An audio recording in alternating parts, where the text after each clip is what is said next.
ఈ సృష్టిలో ఉన్న అష్టదిక్కులోనే మనకు నష్టం జరుగుతుంది. మన ఇంటికి తూర్పు దిక్కులో ఎక్కడో పోయి తూర్పు దిక్కులో, మన ఇంటికి ఈశాన్యంలో కానీ, మన ఇంటికి నైరుతిలో కానీ ఎక్కడో ఏదో ఒక దిక్కును పోయి మనం ఏం చేస్తాం, దుర్మరణం జరుగుతూ ఉంటుంది. అందుకేనమ్మా ఏదో ఒక అష్టదిక్కుల్లో మనకు నష్టం జరుగుతుంది కాబట్టి అష్టదిగ్బాంధన అనే ఒక కార్యము ద్వారా దుర్మరణాలను నివారించుకోవచ్చు. దానికి మేము ప్రత్యేకమైన కార్యక్రమం చేస్తూ ఉంటాం. అంటే కొంతమంది వంశంలో, ఎందుకంటే గురువుగారు మాకు ఒక 5 అబ్బాయిలండి, క్రమేపణ వాళ్ళకు 30 years వచ్చేసిందంటే 1 by 1 అంతా ఏదో ఒక, కొంతమంది అనారోగ్యంలో, కొంతమంది రోడ్డు పాలైపోయారు, కొంతమంది ట్రాక్టర్లు దున్నుతుంటే నష్టం, ఇట్లా అంటే ఏదో ఒక రకంగా దుర్మరణంపై వాళ్ళని నేను ప్రాక్టికల్ కూడా చూడడం జరిగిందమ్మా. ఎందుకు జరుగుతుంది, అసలు ఏంటిది అని మనం చూస్తే వాస్తుపరంగా కొన్ని పీడించే దోషాలు ఉంటాయమ్మా. అందుకే నేను చెప్తున్నాను, వాస్తుకి ఎప్పుడైతే మనం అనుకూలంగా గృహ నిర్మాణం చేసుకోమో మనకు ఇలాంటి నష్టాలు వస్తాయి. ఎందుకంటే వాస్తు పురుషుడు పీడిస్తాడమ్మా. ఎందుకంటే ఆయనకి సంపేంత వరకు ఆయన నిద్రపోవడం అనమాట. వాస్తు పీడించడం అంటే మామూలుగా ఉండదనమాట. కాబట్టి ఎలాంటి దోషాలు, ఇప్పుడు ఉదాహరణకు చూద్దామమ్మా.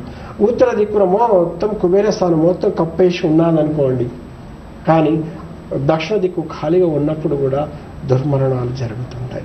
అలా కాకుండా మనకు వాయువ మూల అంటే వెస్ట్ నార్త్ కార్నర్ మొత్తం కప్పు పడి ఉంటుందమ్మా, అప్పుడు కూడా మనకు దుర్మరణాలు జరుగుతుంటాయి. అలాగనే ఇక్కడ నైరుతిలో గేటు, నైరుతి నడక, అలాగని కొన్ని గృహాలు ఉంటాయి జీవశక్తి ఉండవు. అంటే ఇల్లు కట్టి ఒక 20-30 సంవత్సరాలు 40 సంవత్సరాలు ఆయుష్ ఉన్న ఇండ్లు ఉంటాయమ్మా.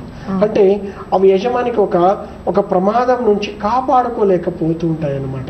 అందుకేనమ్మా వాస్తు బాగా లేనప్పుడు కూడా ఇలాంటి దుర్మరణాలు జరుగుతూ ఉంటాయి.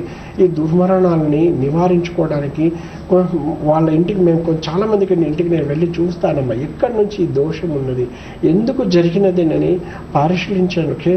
క్షేత్రస్థాయి పరిశీలన చేస్తే కొన్ని గృహాల్లో భూగర్భం లోపల ఉన్న కొన్ని దోషాలని కూడా ఉండడం వల్ల కూడా ఇలాంటి జరుగుతుంది. అంటే శల్య దోషాలమ్మా. గృహ నిర్మాణం జరిగేటప్పుడు గృహంలో తెలియక అంటే కొన్ని ఇనుప రాడ్లు లోపలికి ఉండిపోవడము, ఆ రాడ్డు క్షీణించినప్పుడు మనకు ఆయుష్ కూడా అయిపోవడము, కొన్ని బొగ్గు లాంటి కొన్ని ఎంట్రుకలు, ఎముకలు, అంటే ఆహారం తినేస్తే ఎముకలు ఉంటాయి కదమ్మా, పశుపక్షాలకు సంబంధించిన ఎముకలు, ఇవన్నీ కూడా మన గృహం లోపల ఉన్నప్పుడు కూడా దుర్మరణాలు జరుగుతుంటాయి. అందుకని అవన్నీ ఎలా కనిపెట్టాలి ఏంటిదంటే మేము అంతర్వాణితో చూస్తామమ్మా. అంతర్వాణితో చూసినప్పుడు ఆ దోషాన్ని ఏ విధంగా నివృత్తి చేసుకుంటే బాగుంటుంది. ఇప్పుడు భూగర్భంలో ఉన్న దోషాన్ని ఏం చేయలేము కదా, మన బిల్డింగ్ ఏమో వాస్తుకు ఉంది, ఏం చేయలేము అనుకుంటాం.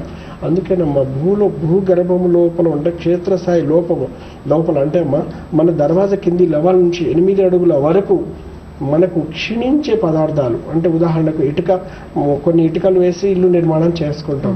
అదే ఇటుక భూమిలో మట్టిలో పడ్డదనుకోండి, అది రోజు క్షీణించేస్తుంటుంది అనమాట. మనకు ఆ యజమాని ఆయుష్ కూడా తగ్గుతూ ఉంటుంది అనమాట. అలా కాకుండా కొన్ని ఎముకలు, అంటే పశువులు తీసుకొచ్చిన ఎముకలు కావచ్చు, తెలియక మనం చేసుకున్న పొరపాట్లు కావచ్చు, అవి క్షీణిస్తూ ఉంటే మనిషికి ఆయుష్ తగ్గుకుంటా పోతుంటుందమ్మా. అందుకని ఇక్కడ అప్పుడు కూడా మనకు ఆ దోషం ద్వారా దుర్మరణాలు జరుగుతుంటాయి.